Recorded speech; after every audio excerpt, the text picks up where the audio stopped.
तो hello everybody, आप सबका स्वागत है हमारे यूट्यूब चैनल निम्बस लर्निंग पे। और आज मेरे साथ जुड़ चुके हैं आयुष्मान, जो कि अभी आईओसीएल में वर्किंग है एज अ इंजीनियर। एंड हम आज उनकी जर्नी के बारे में बात करेंगे कि कैसे उनकी जर्नी रही है, एक सक्सेसफुल जर्नी कैसे रही है बीटेक से लेके इंजीनियर बनने तक, और वो भी एक इंडिया की बहुत बड़ी पीएसयू में। So thank you so much Ayushman हमारे साथ जुड़ने के लिए, first of all. Thank you sir. तो थैंक यू मुझे बुलाने के आयुष्मान, लिए। हाँ, ओके। सो मेरा पहला सवाल तो ये है कि आप एक बार अपना इंट्रोडक्शन दे दीजिए, तो जो भी हमारे वॉचर्स हैं, जो भी स्टूडेंट्स हैं, उनको पता लगे आपका बैकग्राउंड का है, कहाँ से आप आते हैं। सर, मेरा नाम है आयुष्मान गर्ग और मैं जयपुर का हूँ। जयपुर का रहने वाला हूँ और मैंने इंजीनियरिंग करी है, इलेक्ट्रिकल इंजीनियरिंग। बीटेक किया है एनआईटी जयपुर से। और ओके। मैंने गेट की प्रिपरेशन स्टार्ट कर दी थी फ्रॉम थर्ड ईयर।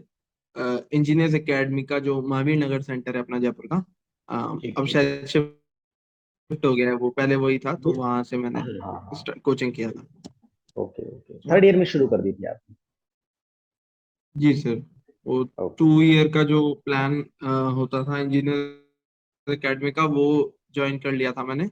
और फिर ठीक है। जब फोर्थ ईयर था, कोविड था, लॉकडाउन था, तो जब मिशन 100 स्टार्ट हुआ, मिशन 100 चलता था इंजीनियर्स एकेडमी का गेट के लिए, तो उस बैच में हम्म। भी मैं था।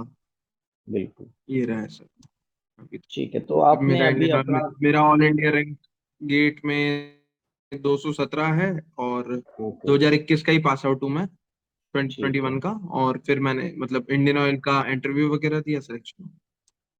आपने ज्वाइनिंग कब की है? आपने गेट, आप 2021 पास लास्ट आउट हैं ईयर और करी आपका। थी फिर दिसंबर में। अच्छा अच्छा।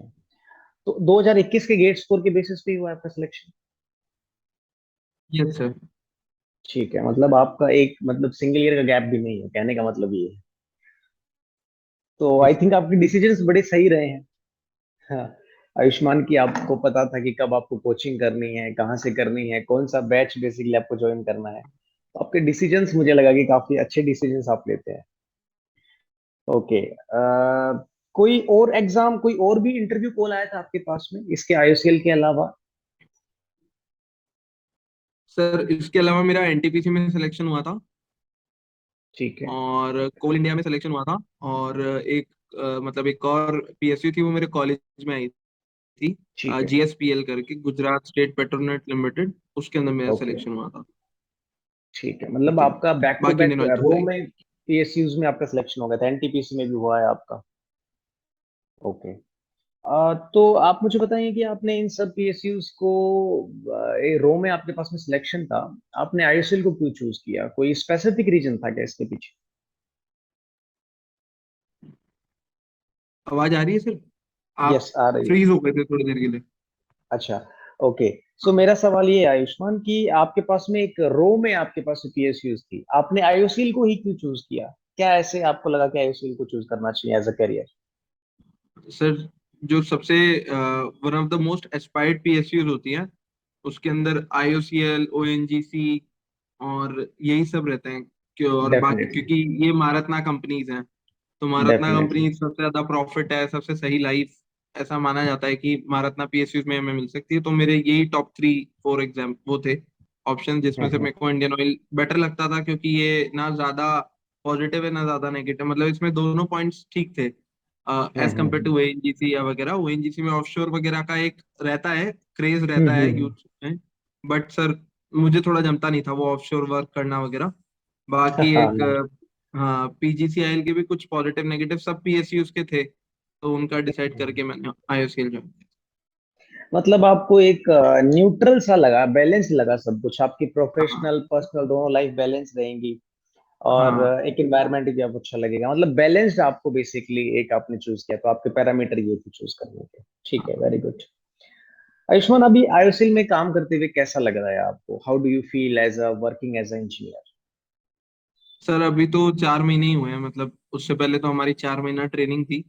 तो ट्रेनिंग हम्म। में तो इतना काम करने को मिलता नहीं है, मतलब हम इंजॉय कर ज्यादा कर रहे होते हैं, हम काम पढ़ाई तो कर रहे अच्छा। होते हैं, बट हाँ, वो मतलब वो उस सीरियसनेस के साथ, प्रोफेशनलिज्म के साथ आप काम नहीं करते हो जब तक आप पढ़ाई कर रहे हो या ट्रेनिंग में हो।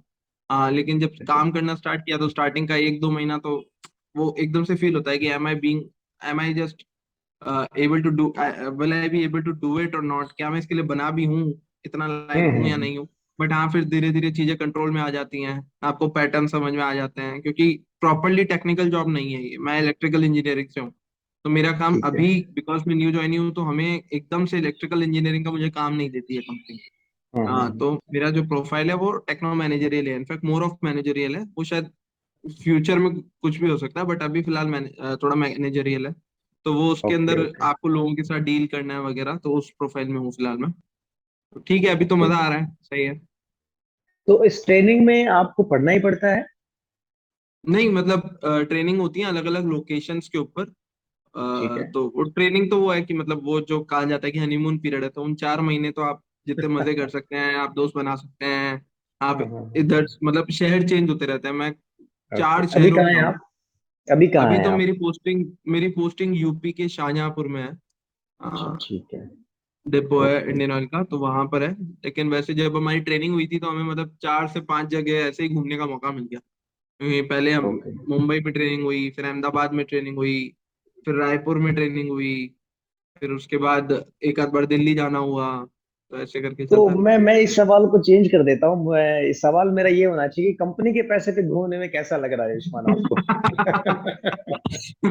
हाँ, मजा ही आता है, सब सेम एज के होते हैं, सब नए नए हम्म, जॉब ज्वाइन कर रहे होते हैं यहाँ। तो बिल्कुल। एक अलग माहौल बन जाता है, क्योंकि फिर अक्रॉस द इयर्स ये बैच सेम रहने वाला है ना हमारा। क्योंकि पांच ओके। साल बाद 10 साल बाद हम बोलेंगे अरे वो वहाँ है, वो वहाँ है, तो वो कॉन्टेक्ट बन जाते हैं, दोस्तियां बन जाती हैं, तो वो हम कभी नहीं भूलने वाले। अभी भी जो मेरे पहले 15 दिन में ट्रेनिंग के दोस्त बने थे, वो ही सबसे अच्छे दोस्त हैं। अभी उनको ही ओके। कॉल जाता है मेरा, कहीं भी अटकते हैं, कुछ भी होता है, यस कहीं भी यस मिलने यस, का सही होता बात है। है। हाँ, वही बिल्कुल। है। I can complete understand Ayushman ये वाली बात। जैसे हमारे जो स्कूल के दोस्त होते हैं, वो हाँ पूरी लाइफ तक चलते हैं। फिर कॉलेज में कुछ बनते हैं हमारे दोस्त, वो कुछ लाइफ चलते हैं। प्रोफेशनल में फिर हम घुसते हैं तो बहुत ज्यादा दोस्त नहीं बनते। पर ठीक है, हाँ। प्रोफेशनल लाइफ जब तक रिटायरमेंट नहीं हो जाता तब तक हमारे काम आते हैं। आप जैसे आपने बहुत सारे लोगों से मिले हो आप, है ना, इस टाइम पे अलग अलग स्टेट से आए होंगे, अलग अलग लोग हैं। बिल्कुल।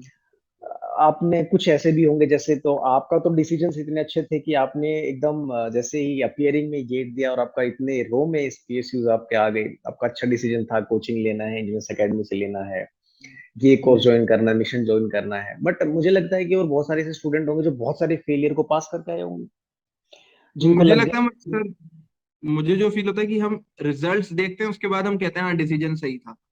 अगर मैं बिल्कुल बिल्कुल। अगर मैं ज्वाइन कर लेता इंजीनियर्स एकेडमी, 2 साल कोचिंग ले लेता, फिर मैं इंजीनियर वो अपना मिशन 100 भी ज्वाइन कर लेता, और फिर मेरा नहीं होता, बिल्कुल तो मैं बात ही बिल्कुल नहीं कर रहा बिल्कुल होता। बिल्कुल। तो तब बिल्कुल भी सही डिसीजन बात तो है। मेरे तब भी सही थे, डिसीजन तो तब भी बिल्कुल मेरे सही सही थे, बात। अगर मेरे को सिलेक्शन नहीं होता था। तो केवल फेलियर हम्म। या सक्सेस डिसाइड नहीं करता कि हमारे डिसीजन कैसे सही थे या हम्म गलत थे। ये डिसाइड करता है कि हम्म। हमारा माइंड किस डायरेक्शन में है। अगर हम एक डायरेक्शन में, हम्म। ठीक डायरेक्शन में सोच रहे हैं, और मुझे लगता है कि मेरा चेन ऑफ थॉट सही जा रहा है, तो हमें उस पर लगे रहना चाहिए। ग्रेट ग्रेट, बहुत बहुत अच्छी बात कही आपने आयुष्मान। बहुत कन्विंसिंग बात कही आपने ये। तो मेरा सवाल ये था कि जैसे बहुत सारे आपको आपके जो हैं ट्रेनी मेट मिले होंगे कि बहुत सारे अलग अलग स्टेट से होंगे। हो सकता है किसी ने 2 साल लगाए हों, 3 साल लगाए हों। बड़ी अलग अलग स्ट्रगल स्टोरी सुनी होंगी आपने। आपको क्या लगता है कि क्या इम्पोर्टेंट है, अपनी ड्यूरेशन, अपने जो बेसिकली कोचिंग की उसकी ड्यूरेशन, और अभी आपने जो लोगों से सुना, कोई आप ऐसी कोई बात बता सकते हैं कि जो अभी प्रिपेयर कर रहे हैं पीएसयूज के लिए, उन स्टूडेंट्स के लिए कुछ एक रामबाण की तरह काम? मुझे 2 वर्ड, मुझे लगता है कि वो मतलब काफी वाइड वर्ड है, बट उन 2 वर्ड से आप कोई भी एग्जाम क्रैक कर सकते हो। मैं अपने फेलियर का बता देता हूँ। मैं एनआईटी जयपुर से हूँ, तो मेरा आईआईटी में सिलेक्शन नहीं हुआ था, मेरी 10,000 रैंक थी, ऑल इंडिया रैंक, और मैं जनरल कैटेगरी ओके से हूँ, तो कोई आईआईटी ओके। नहीं मिला था। और उस हम्म। टाइम मुझे जो फील होता है कि जो मेरी कमी थी, वो मुझे तब पता पड़ी जब मैंने गेट का प्रिपरेशन स्टार्ट किया। तब मेरे दिमाग में आ गया था कि ये गलतियां वापस नहीं करनी जो आईआईटी के टाइम अपन ने करी थी। और राइट राइट जो, राइट राइट। हाँ, तो जो 2 बातें जो मेरे को लगती हैं, एक है ऑनेस्टी और एक है परसिवरेंस। दो चीजें यस हैं। एक ऑनेस्टी, अगर मैं कहूँ मैं कि पहले ये होता है कि बहुत सारे बच्चे बहुत खुद से झूठ बोल रहे होते हैं, जस्ट यस बिकॉज यस वो यस यस। खुद से डिस्टेंस हो जाते हैं, हम खुद से कहने लग जाते हैं हाँ वो सीपीपी तो कर ली थी, या हाँ, वो मतलब शीट तो खुद आती खुद है। को कन्विंस करने में लगे रहते हैं, खुद को ही हाँ कन्विंस कर हाँ, लेते तो हैं वो। हाँ, राइट। ये मैं हमेशा बोलता हूँ कि हमें खुद से झूठ नहीं बोलना चाहिए, जो है साफ होना चाहिए, और खुद के साथ थोड़ा ब्रूटल भी होना चाहिए। इनफैक्ट जो मैं बिल्कुल कहता हूँ, बिल्कुल। मतलब कि आप पावर सिस्टम का मुझे ये 2 चैप्टर नहीं आते, नहीं आते, एक्सेप्टेड, और आप 3-4 दिन लगाओ इसमें बैठ के और इन राइट। क्वेश्चंस को करो। नहीं आएगा ईगो पे कैसे ले कुछ भी जाओ नहीं वो आएगा, बात, 3 दिन मैं ना निकाल देंगे। आयुष्मान अगर मैं ये कहूँ तो गलत नहीं हूँ, ईगो पे ले जाओ उस बात को कि क्यों नहीं हो रहा है। हाँ हाँ, मतलब ये है कि उसको ऐसे मत लो कि हाँ आता है आता है आता है, कर लेंगे कर लेंगे यस कर लेंगे। यस एक तो यस। प्रोक्रेस्टिनेशन सबसे बेकार चीज है जो हम कल पे डालते रहते हैं। नहीं आता बिल्कुल है, आज आ बिल्कुल। जाएगा, 2 घंटे एक्स्ट्रा लगाऊंगा, कोई बात नहीं, देखी जाएगी। इसको इसको Ayushman I think thought paralysis बोलते हैं, कि आप थॉट एक लेवल पे आप पैरालिसिस में हो गए हो, आप सिर्फ साइकिल्स चला रहे हो सिर्फ सोचने में, और वो एक्शन में नहीं आ हाँ रहा है। राइट हाँ, राइट राइट। एग्जैक्टली। हाँ सो अब ऑनेस्ट रहो अपने साथ में, जो भी आपको आता है नहीं आता है, और अपने आप को झूठ मत बोलो एटलीस्ट कि आपने ये कर हाँ लिया हाँ है। और आपको कितना हाँ, आता है, आपके मुझे लगता है कि आपके अलावा वो बात कोई जानता ही नहीं कि आपको कोई नहीं कितना आता है। जानता कि आपको कितना आता है, बिल्कुल सही बात है। और फिर डेफिनेटली ये भी है कि अगर आप सक्सेस होगी तो उसके आप बेसिकली जो भी उसके प्रोज होंगे वो भी आप फील करोगे, लाइफ भी आपकी अच्छी होगी। और अगर आप नहीं सिलेक्शन हुए तो उसके जो भी रेप्रिकॉशन है वो भी आप ही फील करोगे, आपको ही देखने होंगे। तो एटलीस्ट अपने आप से झूठ मत बोलो और कंसिस्टेंट रहो। बिल्कुल आयुष्मान ने बड़ी अच्छी बातें कही हैं, और मैं कंप्लीटली कन्विंस्ड हूँ इन बातों से। ओके। सो एक एक्सपीरियंस आपसे पूछना चाहूंगा कि आप इंजीनियर्स एकेडमी से आप कोचिंग कर रहे थे, तो कैसा आपको मतलब वहां पे माहौल मिला, कैसा कोचिंग का एक होता है कि जैसे बहुत सारे स्टूडेंट है ना दिल्ली जाते हैं बड़ी बड़ी प्रिपरेशन करने, सिर्फ किस लिए कि माहौल मिलता है सर वहां पे, तो माहौल के लिए जाते हैं, चाहे वो हाँ टीचर अच्छे हैं बुरे हैं that is a different story, but माहौल के लिए जाते हैं। तो आपको इंजीनियर्स एकेडमी जयपुर में रहते हाँ, कैसा माहौल मिला प्रिपरेशन का, कैसे फैकल्टीज के साथ में, कोई एक आधी अपनी जो फेवरेट फैकल्टी है उनका नाम भी बताइए, तो मैं थोड़ा सा वो आपकी कोचिंग की ड्यूरेशन के बारे में जानना चाहूंगा। मेरा कोचिंग मैंने 3rd ईयर में ज्वाइन किया था, और 3rd ईयर में वही, मतलब जयपुर में आप जब कोचिंग कर रहे हो या दिल्ली में, तो वही 2-3 नाम घूम रहे होते हैं पूरे सर्कल में कि हाँ हम्म। ये ज्वाइन कर लें वो ज्वाइन कर लें। तो बिल्कुल। तो मैं और मेरे 3 दोस्तों ने मिलकर ज्वाइन किया था। एक और मेरा दोस्त है रामविलास, वो अभी पीजीसीएल में है, वो भी अच्छा इंजीनियर्स ओके एकेडमी से ग्रेट। पढ़ा। हाँ, है ना। ओके तो ग्रेट ग्रेट। हम सबने एक साथ ही ज्वाइन किया था, तो हम सबका ऑलमोस्ट ये था कि यार कौन कम में ज्यादा देगा कौन है कि, क्योंकि हम 5 दिन लगातार कॉलेज जाते हैं, उसके बाद हम देखते थे कि जो एक आध कोचिंग के बच्चे हैं, मैं बैच नहीं करना चाहता किसी को भी, बट थोड़ा हाँ हाँ हेक्टिक हाँ। हो जाता है कि आप पहले सुबह कॉलेज की क्लासेस ले रहे बिल्कुल हैं और फिर बिल्कुल। रोज ही आप कोचिंग भी जा रहे हैं और फिर आप पढ़ भी रहे हैं, तो ये बहुत मुश्किल हो जाता है। तो हमने कहा कि सही बात। कौन सी कोचिंग है जो वीकेंड बैच चला रही है। तो हमें था कि यार इंजीनियर, हमें हम्म। एक सीनियर से पता पड़ा कि इंजीनियर एकेडमी में वीकेंड बैच चलता है। फिर वीकेंड बैच तो चलता ठीक है, है। बट इंजीनियर्स एकेडमी, हमारे कोई मतलब ऐसे सीनियर्स नहीं थे जो बहुत ज्यादा सीनियर्स इंजीनियर्स एकेडमी जा रहे हो। तो हमने हम्म। सोचा चलो ठीक है, डेमो क्लास ले लेते हैं 2-3, उसके बाद देखते हैं, क्योंकि डेमो क्लास भी चलाता है इंजीनियर एकेडमी। तो हम्म। हमारी सबसे पहले डेमो क्लास मुझे आज भी याद है, पहले दिन ली थी नर्सिंग सर ने। अच्छा और नर्सिंग इधर, करने हाँ ठीक है। हाँ, और नर्सिंग सर ने पहले दिन हमें पढ़ाया था एनालॉग इलेक्ट्रॉनिक्स में डायोड वगैरह पढ़ाया था। और ओके। हम सबका ये हाल था कि हम उससे पहले सेकंड मतलब 3rd ईयर में थे, तो हमने 2 साल पढ़ा तो था बट हमें आता नहीं था एनालॉग। तो एनालॉग से हम सबको डर लगता था कि यार एनालॉग तो थोड़ा अजीब सा सब्जेक्ट है, समझ तो नहीं आता। पर फिर जब हम्म। पढ़ा नर्सिंग सर से तो लगा यार ये तो इतना भी टफ नहीं है, कर सकते हैं, मतलब सर पढ़ा देंगे तो हो जाएगा। तो फिर हमने सोच लिया कि हाँ भाई ज्वाइन कर लेते हैं इंजीनियर्स एकेडमी। फिर हमने ओके। इंजीनियर एकेडमी ज्वाइन करा। फिर सबसे अच्छी बात जो मुझे अभी भी लगती है वो इंजीनियर एकेडमी बेस्ट ये है कि फ्राइडे सैटरडे संडे बस 3 दिन पढ़ना है। 3 दिन आप क्लास लो, 4 दिन आप पढ़ाई करो, खुद पढ़ाई करो। तो राइट वो राइट। सबसे सही था कि तो वीकेंड बैच हमने ज्वाइन किया कि डेली तो नहीं हो पाएगा, तो वीकेंड बैच में आते थे हम लोग 2 साल। फिर कोविड आ गया तो सब ऑफलाइन क्लासेस बंद हो गई। और ऑफलाइन क्लासेस मेरे लिए तो एक बून ही थी, क्योंकि फिर जब ये था कि मिशन 100 होगा, मिशन, क्योंकि मेरा घर बहुत दूर था, विद्याधर नगर था। मैं ओके। जयपुर से ही हूँ, तो मैं कॉलेज के हॉस्टल में नहीं रहता था, मैं विद्याधर नगर रहता था। तो विद्याधर नगर से वहां आना सैटरडे संडे, क्योंकि हमारे कॉलेज की छुट्टी होती थी तो खुद ही आना पड़ता था, तो काफी दूर हो जाता था। तो फिर जब ऑनलाइन हुई चीजें तब तो और बढ़िया है, सुबह खोलो लैपटॉप खोलो, 7 बजे क्लास चालू, और कहीं लग जाना जाओ नहीं अपना। है। हाँ बिल्कुल बिल्कुल। तो वो और फायदा हो गया। तो उसमें तो ये था कि इंजीनियरिंग एकेडमी का एक्सपीरियंस मेरे कोचिंग के मामले में बहुत सही रहा। डिजिटल हम्म। इलेक्ट्रॉनिक्स हमें पंकज सर ने पढ़ाया था, पंकज गर्ग सर ने शायद। और बिल्कुल। नर्सिंग सर ने हमें एनालॉग एनालॉग पढ़ाया था और नेटवर्क पढ़ाया था। बाकी सबसे ज्यादा क्लास में मजाक कौन कर रहा है, मतलब सबसे ज्यादा क्लास में बच्चों को बोरियत कौन फील नहीं हो रही है, कि पढ़ भी रहे हो आप बहुत अच्छे से हाँ और बोर भी नहीं हो रहे क्लास में। हाँ, सबका अपना अपना हाँ वो रहता है, नेचर रहता है। हाँ हाँ अजय हाँ सर, हाँ, बिल्कुल। अजय नरूका सर थे जो हमें पावर सिस्टम पढ़ाते थे। हाँ तो हाँ उन्होंने हाँ तो हाँ मुझे वो दिया कि जिससे मेरे को पढ़ाई करनी आ गई। पहले मैं पढ़ाई कर लेता था, फिर वही होता था कि जो सब बच्चों के साथ होता है, भूल गए, हाँ हाँ भूल हाँ गए। हाँ। अभी पावर सिस्टम पढ़ रहे हैं, डिजिटल भूल गए, फिर डिजिटल पढ़ने लगे, पावर सिस्टम भूल गए। तो उसका सबसे सही तरीका अजय नरूका सर ने हमें बताया था कि चिपका लो पेपर पे। मेरे हाँ हाँ। पूरा जो रूम था वो, मेरी मम्मी परेशान हो गई थी कि भाई ये क्या कर रखा है रूम का हाल में। पागल तो तो नहीं हो गया है? हाँ, तो पूरा रूम मैंने कर दिया था, चार्ट बना बना के, शॉर्ट नोट्स बना बना के चिपका दिए थे। और सुबह वही दो राइट राइट। घंटा स्टार्ट होके, हर सब्जेक्ट हो गया ना उसमें, मैं रोज 2 घंटा सुबह लगाया, जिसमें पावर इलेक्ट्रॉनिक्स भी रिवाइज, पावर सिस्टम भी रिवाइज, पढ़ मैं कुछ भी रहा हाँ हूँ। हाँ तो फिर एंड में दिसंबर जनवरी में वो डर निकल चुका था कि यार अभी तो केवल ये सब्जेक्ट ही आता है, बाकी साइड नहीं आता। ओके। सो मुझे लगता है कि कोविड पीरियड भी आपके लिए काफी एक गोल्डन पीरियड रहा है, अगर मैं कहूँ तो कुछ गलत नहीं हाँ, होगा। गोल्डन रहा है। मतलब दिसंबर में हमारी हालत खराब हो गई थी क्योंकि मेरे डैड हो गए थे एडमिट। और ओके ओके ओके हाँ, ओके। कोविड में। और फरवरी में अपना ये था, गेट था। एग्जाम था। हाँ, फरवरी में गेट था, और दिसंबर में डैड एडमिट थे, और मेरे को, मेरे भाई को और मेरे पापा को, तीनों को कोविड हो गया था। तो वो थोड़ा ओके। टफ टाइम था, लेकिन हाँ हाँ, लेकिन बहुत सही है, पढ़ सिचुएशन। लिए, हो गया सब। अंत भला सब भला। बट बहुत बहुत एक अपनी ना सारी स्ट्रेंथ को कलेक्ट करके, और खासकर जब आपकी पर्सनल लाइफ डिस्टर्ब हो आयुष्मान, तो मुझे लगता है कि उन सिचुएशन में भी अगर आप अपनी कंसिस्टेंसी को बनाए रख रहे हो तो एक बहुत बड़ी बात है। मतलब कि ऐसा नहीं कि हर कोई कर पाता है, और जो कर पाता है वही सक्सेस होता है, जो नहीं कर पाते वो नहीं कर पाते। ओके, सो काफी चीजें मुझे भी सीखने को मिली आपसे, एंड जी thank you so sir. Much for this. And I think कि स्टूडेंट्स को भी काफी इंस्पिरेशन मिली होगी आपसे, और काफी चीजें सारी चीजें सीखने को मिली होंगी आपसे। अच्छा, मेरा एक सवाल है आपसे कि आईओसीएल में ग्रुप टास्क और ग्रुप डिस्कशन एक स्टेज होता है उसमें, आई थिंक वो एलिमिनेटिंग होता है। सर ये मुझे आइडिया नहीं है, लेकिन एचपीसीएल में ऐसा, एचपीसीएल में एलिमिनेटिंग होता है ये। एचपीसीएल का सर अलग से एग्जाम था, तो मैंने दिया ही नहीं था। हाँ। ओके, क्योंकि एचपीसीएल में उसमें, एलिमिनेटिंग होता है ये। हाँ, एचपीसीएल में और लिमिटिंग फिर होता है। पर्सनल और इंटरव्यू होता है आपका। हाँ, इंडियन ऑयल में ऐसा कहते हैं कि शायद एक लोअर कट ऑफ है, उससे ज्यादा आपको जीडीजीटी में स्कोर करना रहता है। स्कोर करना वरना आप, चाहिए, बिल्कुल। मतलब ऐसा कहते हैं कि हायर रैंकर भी वरना सेलेक्ट नहीं हो पाते। हाँ क्योंकि हाँ मेरा हाँ, जब बिल्कुल बिल्कुल। इंटरव्यू था तो मेरा 50-50 चांस ही था, क्योंकि मेरी जनरल में 217 रैंक है, मतलब AIR 1217 है मेरी। तो हम्म। मुझे था कि होगा नहीं होगा, तो मैंने इंटरव्यू के लिए काफी ढंग से पढ़ाई करी थी, मतलब 2 ढाई महीना पढ़ाई लग के। ओके। हाँ।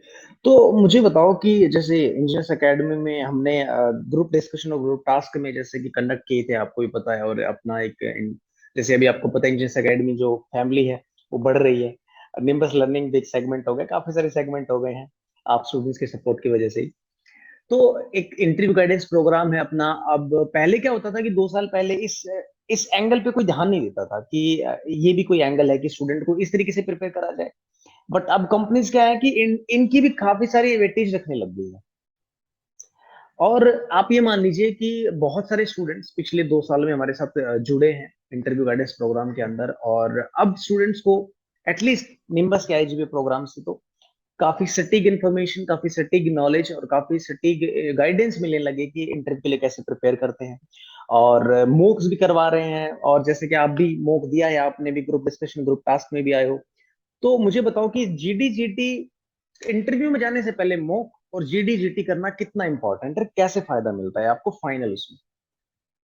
सर, दो सबसे बड़े फायदे हैं जीडीजीटी और मॉक देने के। एक, जो आपकी एक इनर्शिया होता है, इनिशियल हम्म इनर्शिया जो आपका होता है कि मैं बोलूं कैसे, मैं 6 जन के सामने, क्योंकि हमें बोले हुए टाइम हो जाता है, mostly engineers right right right part part ज्यादा लेते नहीं है right cultural right activities right. में, जो कि गलत चीज है, बिल्कुल। लेना चाहिए हमें। क्योंकि हम हाँ, एज अ बिल्कुल सही बात। पर्सनल, एज अ पर्सनैलिटी हमें ग्रूम होना चाहिए, क्योंकि सोसाइटी में रहेंगे बिल्कुल। हम केवल इंजीनियर बन के, आप कब तक रहोगे। राइट तो राइट। ये है। लेकिन ये होता है कि एक ड्रॉबैक है हमारी सोसाइटी का, कुछ भी मान लीजिए, कि इंजीनियर ज्यादा हम्म कल्चरल पार्टिसिपेट नहीं करते हैं, तो उनका एक इनर्शिया रहता है बोलने का लोगों के सामने। तो हम्म। एक तो उसमें जीडीजीटी मॉक आपको हेल्प करता है कि आप थोड़ा बोलना, आप खुल जाएं, थोड़ा सा बात करना सीखें। राइट दूसरा ये राइट। है कि हम जो गेट में पढ़ते हैं वो मोस्टली एप्लीकेशन या फिर न्यूमेरिकल बेस्ड अप्रोच के साथ पढ़ते हैं। लेकिन हम्म प्रैक्टिकली क्या चल रहा है, और कंपनीज का क्या सीन है, और क्या जीडीजीटी के लिए हम्म क्या टॉपिक्स पूछे जाएंगे, ये हमें पता नहीं होता। जैसे अगर मैं पावर हम्म सिस्टम की बात करूँ, जो मेरा फेवरेट सब्जेक्ट था, उसमें हम्म। हम पढ़ तो लेते हैं facts devices, but for the sake of studying हम पढ़ते हैं, बिकॉज गेट में उसका इतना रेलेवेंस नहीं है for right clearing right it. Right. But interview के अंदर हम्म। अगर आप जाएंगे और आपको फैक्ट्स डिवाइसेस नहीं पता, वो कैसे शंट कॉम्पनसेशन काम करता है, कैसे कैपेसिटिव कॉम्पनसेशन काम करता है, अगर आपको नहीं पता तो ये गलत बात है, राइट क्योंकि वहां पे वो आपसे न्यूमेरिकल नहीं पूछने वाले, वो नहीं देखना चाहते राइट कि आप राइट। कितना तेज कैलकुलेशन कर बिल्कुल लेते हो। बिल्कुल, वो ऑलरेडी आपको चेक कर चुके हैं एग्जामिनेशन के थ्रू। हाँ हाँ, तो उनका मेन मोटिव रहता है कि आप कितना अवेयर हो अपनी सराउंडिंग्स को लेके, तो वो जीडीजीटी हेल्प हम्म। करता है कि ये टॉपिक चल रहे हैं, थोड़े करंट अफेयर्स पढ़ लिए जाएं, या हम्म। जो थ्योरी है वो कितने अच्छे से प्रिपेयर कर ली जाए, उस सब में मुझे लगता है ये राइट। दो। ओके। आयुष्मान, अभी ना आईओसीएल गेट 2022 से जो रिक्रूट करने वाला है उन स्टूडेंट्स को बेसिकली कॉल आना शुरू हो गया है। ठीक है। तो मैं चाहूंगा कि आप अपनी तरफ से, क्योंकि आपने ये स्टेजेस पार की हैं और आपको पता है how to tackle interview, how to tackle GD GT and all that. ठीक है। तो मैं चाहता हूँ कि कुछ आप अपनी तरफ से कुछ उन स्टूडेंट्स को टिप्स दें, कुछ अपना गाइड गाइड करें उनको इस तरीके से कि आने वाले इंटरव्यूज के लिए काफी हेल्पफुल रहे और अपने जो सिलेक्शन के चांसेस हैं वो उनके मैक्सिमम से मैक्सिमम। सबसे पहले जो जीडीजीटी इंटरव्यू में रहता है, दो चीजें जीडीजीटी के लिए जो मेनली होती हैं, वो होती हैं कि आप बोलें जरूर, और एक ओपनिंग स्टेटमेंट देने का ट्राई करें कि मतलब जीडी या जीटी को राइट। स्टार्ट करूंगा, मैं स्टार्ट करूं, ऐसा ट्राई करें कि यार लेट्स गिव द वो सारा ओपनिंग फोकस उस स्टेटमेंट। पे चला जाता है, फिर वो हाँ, एकदम उसके बाद आप सारा। हाँ राइट। हाँ, कि ट्राई आप इतने लीडिंग द बड़े फैक्ट। ग्रुप में से आप बोल पा रहे हो, मतलब इट मींस कि हाँ आप एक लीडरशिप क्वालिटी तो है आपके अंदर, इनिशिएट करने हाँ की तो क्वालिटी है आपके हाँ अंदर। राइट। जी, तो जीडीजीटी के अंदर आप ट्राई करेंगे, इनिशिएट करें या कंक्लूड करें, इनमें से आप ट्राई करें बोलने का। बाकी इंटरव्यू के लिए मेरी ये है कि मेरा इंटरव्यू बहुत ज्यादा प्रेशर इंटरव्यू रहा था, और मुझे लगा ओके। नहीं था टू बी फ्रैंक कि मेरा सिलेक्शन होगा, बट मेरे one of the highest marks हैं ऑल इंडिया इन इंटरव्यू। तो ओके उसके अंदर ग्रेट। उसका हाँ, तो जो मुझे सबसे बड़ा रीजन दिखा वो ये था कि कामनेस के साथ आपको जवाब देना है, और अगर आपको राइट क्वेश्चन नहीं आ रहा है तो झूठ मत बोलो, राइट राइट राइट। ब्लफ मत करो, ब्लफ नहीं आता ब्लफ है तो मत करो। हाँ ब्लफ मत करो। राइट। अगर हाँ आपने तो ब्लफ कर दिया तो मुझे लगता है कि फिर उनको स्टूडेंट, क्योंकि वो इतने सारे इंटरव्यूज ले चुके होते हैं, ऑलरेडी पकड़ हाँ लेंगे आपको 1 मिनट में वो, यू विल हाँ, बाकी किक ये है आउट कि फ्रॉम थोड़ा, the entire process I think. जी सर, राइट। बाकी थोड़ा ट्राई करो कि ऑनेस्ट रहो, जो आपके आंसर्स हैं वो ऐसे ना लगे कि आपने इंटरनेट पे पढ़ के प्रिपेयर करे हुए हैं, खास करके एचआर क्वेश्चन, कि भाई what are your strengths and weakness, तो वो नहीं होना चाहिए कि राइट भाई राइट। एकदम ही हाँ हाँ। गूगल इसका पे एक मैं छापा हुआ आंसर बोला है, इसका वो एक मैं नहीं इंटरप्ट हो, करना थोड़ा सा चाहूंगा ऑनेस्ट आयुष्मान, रहो। इस पे बात बात बताता हूँ आपको। जैसे मैं जब स्टूडेंट्स का एचआर राउंड लेता हूँ, तो जैसे कोई भी क्वेश्चन हुआ तो वो मुझसे पूछते हैं स्टूडेंट्स कि सर इसका जवाब हम कैसे दें। तो मुझसे पूछते हैं कि सर इसका परफेक्ट जवाब क्या होगा। तो मैं उनको ये बोलता हूँ कि चलो मैंने आपको किसी स्टेटमेंट के रूप में इस जवाब को बता भी दिया, और मैं, आप मान लो कि जितने भी इंटायर प्रोसेस है उसके अंदर अगर 500 स्टूडेंट्स अपीयर हो रहे हैं तो 200 मेरे साथ, मेरे एचआर बैठे हैं। तो 200 के 200 बच्चे अगर एक ही स्टेटमेंट देंगे तो उन्हें ये पता जरूर लग जाएगा कि कहीं ना कहीं से ये जान के आए हैं, पढ़ के आए हैं। हाँ, तो राइट मतलब राइट। एकदम कॉपीड आंसर फील नहीं होना चाहिए थोड़ा। और एक दूसरी बात है, काम रहना है, एकदम काम रहना है। ये इंटरव्यू राइट। के दौरान ये सोचने नहीं लग जाना कि मेरा तो सिलेक्शन नहीं हो रहा, मुझे तो 5 क्वेश्चन नहीं आए। इससे आप निकल जाएं और आराम से आप आंसर्स दें, आए तो आए, नहीं आए तो नहीं है। और सिलेक्शन को इतना ज्यादा हम लोग वो देते हैं, बहुत ज्यादा वेटेज हम देते हैं कि सिलेक्शन हो गया, सिलेक्शन हो गया, बट जो कहा जाता है कि मतलब आप अपने प्रोसेस पे टिके रहिए, आज अगले राइट साल सिलेक्शन आ जाएगा, इस साल नहीं भी आता है किसी वजह से, क्योंकि बहुत सारे राइट फैक्टर्स काम करते हैं जिसमें 1% लक भी है, आप कितना हार्डवर्क करें, राइट राइट कुछ फैक्टर लक का भी है। तो ऐसा कोई राइट जरूरी राइट नहीं है कि राइट आप अपना पूरा बेस्ट दे देंगे फिर भी आपका सिलेक्शन हो जाए। और राइट तो राइट। आपको लगे रहना, परसिवरेंस जो मैंने कहा कि आपको लगे रहना है, कि ये मत मान के चलिए कि मेरा सिलेक्शन नहीं हो रहा है तो एकदम ही मैं टूट जाऊं अगले साल, क्योंकि मुझे ध्यान है कि मेरा इंटरव्यू हुआ था और मेरे को था कि मेरा सिलेक्शन बहुत मुश्किल से होने राइट। वाला है। तो बिल्कुल मैंने बिल्कुल। तो 22 के लिए प्रिपेयर करना स्टार्ट कर दिया था। मैंने कहा 22 का राइट देते हैं हम, अगले साल देखेंगे हम। हाँ राइट तो राइट। हाँ, सो अगर मैं, अब जैसे आपने अपने जो मॉक इंटरव्यूज थे वो भी ज्वाइन किए थे, तो जो क्वेश्चंस जैसे मॉक इंटरव्यूज में पूछे जाते हैं और जो रियल इंटरव्यू पूछे जाते हैं, कुछ सिमिलैरिटीज होती है या उन्हीं क्वेश्चनों के आसपास ही दौड़ रहे होते हैं क्वेश्चंस? सर इंटरव्यू को ना हमें कभी भी ऐसे नहीं लेना चाहिए, मतलब इंटरव्यू गेट का क्वेश्चन पेपर नहीं है कि आपको बिल्कुल। ये फैक्टर निकालने का क्वेश्चन उधर भी आ सकता है, या फिर इस राइट टॉपिक राइट से रिलेटेड रिसीविंग वोल्टेज या सेंडिंग वोल्टेज निकालने का क्वेश्चन उधर भी आ सकता है, ऐसा नहीं होगा। राइट इंटरव्यू को आपको केवल दिमाग खोलने की एक्सरसाइज के तौर पे लेना चाहिए, जिसमें राइट मेरे राइट को राइट। अलग तरह से दिमाग कैसे खुल सकता है, अगर ये आया तो मैं क्या बोल राइट। सकता हूँ, वो आया तो मैं क्या बोल सकता हूँ, इस बारे में। क्योंकि मुझे ध्यान है मैंने एक इंटरव्यू की कॉपी बना ली थी जिसके अंदर मैंने हम्म। लिख लिया था थोड़ा थोड़ा थोड़ा थोड़ा, और हम्म इंटरव्यू से 3-4 दिन पहले मैंने उस कॉपी को देखना बंद कर दिया था। मैंने कहा बस अब हम्म। दिमाग खुल गया, अब जितना है, अब जो है वो निकलेगा, दिमाग से निकलना चाहिए अब वो उसके अंदर। वरना मैं अगर एंड तक इंटरव्यू को भी एज अ टेस्ट अगर लेने लग गया ना, तो मेरे आंसर राइट बहुत राइट। ज्यादा मैकेनिकल हो जाएंगे फाइनल इंटरव्यू में। हाँ हाँ हाँ, लिमिटेड से भी हो जाएंगे वो। राइट लिमिटेड हो राइट जाएगी, राइट फिर आप मुझसे कोई क्वेश्चन पूछोगे और मेरे दिमाग में मेरी कॉपी चलेगी कि यार कॉपी में राइट। था क्या इसका आंसर। तो वो गलत हो हम्म। जाएगा, उसकी जगह मेरे काफी ओपन हो जाऊं, मैं 5-7 मॉक इंटरव्यू हम्म दे दूं, मेरा ओपन हो जाएगा कि हम्म। हाँ बेसिक बेसिक ऐसा ऐसा ऐसा ऐसा कुछ कुछ पूछ सकते हैं। तो ये राइट राइट। उस So तरीके से I think interview. confidence is very very important in the interview, and do not bluff. झूठ ना बोलें, be honest to the panel members क्योंकि they are highly experienced persons, and वो आपको एक चुटकी में पकड़ लेंगे कि आप कहाँ पे जा रहे हैं, गलत हैं सही हैं, जो भी चीजें। ओके, ठीक है। सो आयुष्मान, काफी अच्छा लगा आपसे बात करके, पर्सनली मुझे काफी अच्छा लगा, एंड मुझे भी काफी सारी चीजें सीखने को मिली आपसे, एंड होपफुली स्टूडेंट्स को भी मिली होंगी आपसे जरूर। एंड ऐसे ही आप स्टूडेंट्स को आगे भी आने वाले टाइम में जब भी आपकी जरूरत होगी तो डेफिनेटली आपको कॉल किया जाएगा, डेफिनेटली हाँ आपसे सर। बातचीत की जाएगी कि स्टूडेंट्स को लेके कुछ आप कुछ ऐसी, क्योंकि क्या होता है कि सिलेक्शन के बाद में आपके पास में एक्सपीरियंस हो जाता है, और आपके पास में सिर्फ 3-4 पीएसयूज का सिलेक्शन का एक एक्सपीरियंस है। तो आई थिंक मुझे लगता है कि आप बेहतरीन, और स्टूडेंट भी ज्यादा कनेक्ट कर पाते हैं ऐसे, और उनको लगता है कि हाँ ऐसे प्रोफेशन, एक राइट गाइडेंस बहुत ज्यादा जरूरी होती है सिलेक्शन के अंदर। Okay, so Ayushman, thank you so much for being with me, and आपके फ्यूचर के लिए बहुत बहुत सारी गुड विशेस हमारी तरफ से, Indian thank you. Academy nimbus learning की तरफ से। सो ऐसे ही बने रहेंगे, और कभी भी जरूरत हो तो हम डेफिनेटली आपको कॉल करेंगे। Thank thank you you sir. So much for guiding our students, Ayushman, thank you. Thank you. If you really like the video, please hit the like button, share the video, subscribe to our YouTube channel and press the bell icon for the latest updates. Thank you.